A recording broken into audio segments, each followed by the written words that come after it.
Здравствуйте, друзья! С вами Лара Володина. Друзья, пару месяцев назад мне написала девушка Ольга из Якутска.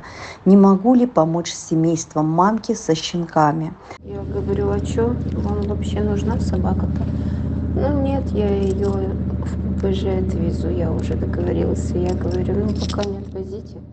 У собаки есть хозяин, но он выставил ее за ворота, не нужна ни она, ни ее щенки.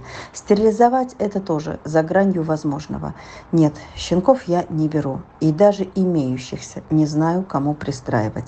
О них все забыли. Живу с головной болью, только кричу: стерилизуйте собак, волонтеры не боги. Тогда я сказала, если пристроите щенков и если хозяин не заберет ее, то придется забрать мне, чтобы не наплодила вам в Якутске к зиме еще. То есть мое участие в спасении мамки уже хорошо для якутского неразмножения. И вот за эти месяцы девушка смогла раздать щенков и очень попросила спасти мамку, так как хозяин собаки договорился сдать собаку в ППЖ. Там принимают всех, для смерти пригодятся все. Собаку жалко. Добрая, заботливая мать всегда была рядом со щенками. Место ее было для кормления только за забором под колесами машины. Не навязывала себя бывшему хозяину, но и далеко не убежала. Пушистая, добротная, как все якутские, с замечательным характером, радовалась той девушке Ольге, которая подкармливала и хлопотала о ее детях.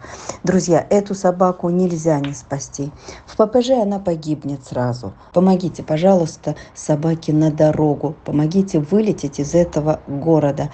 И на передержку также нужна помощь. А еще нужны фин-кураторы для содержания ее до пристройства. На любую сумму отзовитесь, пожалуйста, и напишите мне в личку. Зовут ее Барса. Друзья, всю эту неделю я лечила прилетевших кошек. Бегаю по врачам, сама обрабатываю уши. На стационар денег нет, на полное обследование тоже.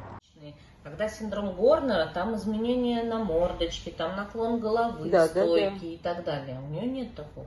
Получается, что среднее... наружное ухо воспалено. Наружное. А отита среднего уха? Клинически у нее клинически нету. Ну, это же уже хорошо. Конечно. Это хорошо. А еще такой вопрос. Можем предположить, что глухота наступила вследствие отита верхнего уха? Это надо смотреть в динамике. Но учитывая то, что есть все-таки разница в цвете глаза чуть, есть вариант, что у нее просто врожденная такая ситуация. Врожденная, скорее всего. Ну, потому что она белая, у белых часто такая проблема. Но опять-таки у меня были кошки с разными глазами, когда мы пролечивали отит, и вдруг мы наконец-то, оказывается, слышим. Ну, просто из-за того, что если у вас завалено все ухо воспалительным материалом, конечно же, она только что-то слышит, а остальное ей все равно, потому что у нее там все забито. Но если мы пролечим, то может быть... В динамике, да? То, может быть, она что-нибудь и начнет слышать. И вот еще решили сдать кровь, решили. Да, малыш? Намордничек одень его на бочок. Намордник поможет нам? Конечно, если она кусается, конечно, поможет. Ничего себе, это вот такой намордник. Давайте. Так, показывает вот деловущие. Да. Вот это акне, да? Черных точек таких нет, скажем, да, вроде как? Вот они, вот эти темные загрязнения. Это сальные железы выделяют избыток сала, вот, когда животное зудит. И чтобы оно потом вторично не воспалялось, нам надо будет и наладить ей обработку от насекомых, потому что это занимает 90% старта зуда на коже. 90%. А блохи, они круглогодичные. И если у животного есть гиперреакция кожи на укусы насекомых, вот, то мы должны просто ее защищать. Вот этих и периодически вот так вот. Хотя блох у нее нет. Вот А блохастое животное и гиперреакция кожи на укус насекомых — это немножко разные вещи. Разные вещи. Потому что есть животные с блохами, пешком ходят, они даже не почесываются, как у людей летом на комаров. Одного комара кусил там точечку, у него все хорошо.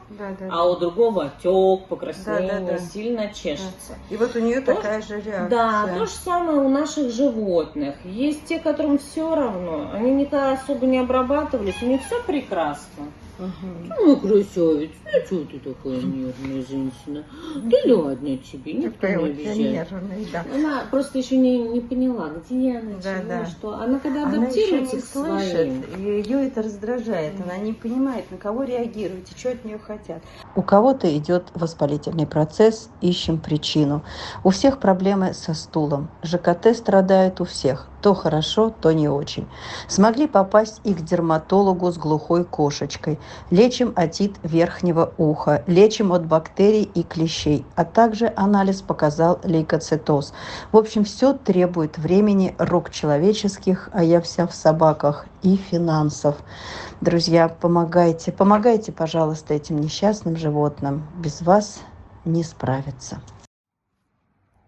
Вот она пришла. Легла мне на грудь, как в порядке вещей. Тебе удобно? Пылка, тебе удобно, да? Ой, ты моя девочка, да? Вот. Ты мне разрешаешь тебя гладить. А сейчас ушки будем обрабатывать и снова будешь ругаться, да? Былось. Вот ты посмотри. Вот такая вот у нас. Вот. Клочья, вот какие, видишь? Вот какие. Кошки все ласковые, очень хотят на руки к человеку. Все знают лоток. Вот как таких бывших домашних не спасти? Хотя лечить, конечно же, непросто. Точнее, финансово затратно. И им всем нужен лечебный корм хотя бы на месяц. И несмотря на тяжелые времена, пристройства у нас тоже есть, и их немало. Ну и в пристройстве также бывают проблемы, от этого никто не застрахован. Например, возникла проблема с Максиком, недавно пристроенным. Когда-то в январе 22 года, страшное время было для собак, как вы помните, я спасла этого песика, забрав из Якутска, где он, умный, прятался от мужиков с ножами и веревками под домом, пережидая, когда можно было выйти. Тогда его и заметили местные жители, придержали, сообщили мне. В это время зоотакси ехало за ним забирать. Вот таким добрым, позитивным, заигрывая с соседской собакой и подставляя свой живот, он был всегда с момента спасения. Его мы показывали, как он жил на передержке здесь, в Москве, и за 2 года так привык, что считал передержку своим домом. Ну что, будешь вставать? Масик, вставай давай. Марс. Марсюша, вставай. Заспал? Неохота? Дождь идет. А пописать-то надо? Давай, вставай. Марси. Марси, вставай. Вставай давай. Давай, вылезай. Молодец. О, молодец. Доброе утро. Гречневая каша, гречневая рисовая каша с курицей и осетрина. Ну, как тебе еда?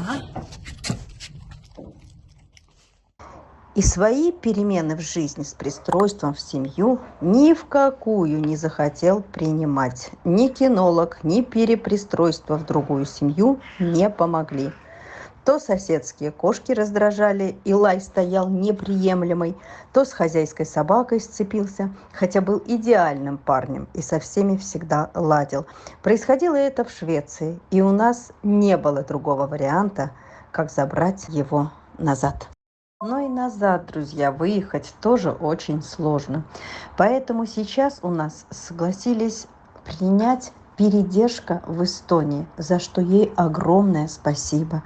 Но добраться из одной страны в другую, а это и паромом всю ночь плыть, и зоотакси из порта Латвии в Эстонию 400 километров, мне объявили цену 450 евро. Вот так. Чтобы забрать собаку, бесплатно никто не довезет. Вариантов других нет. Перебрала и перепробовала все. Забирай, спасай, ищи платных перевозчиков и плати.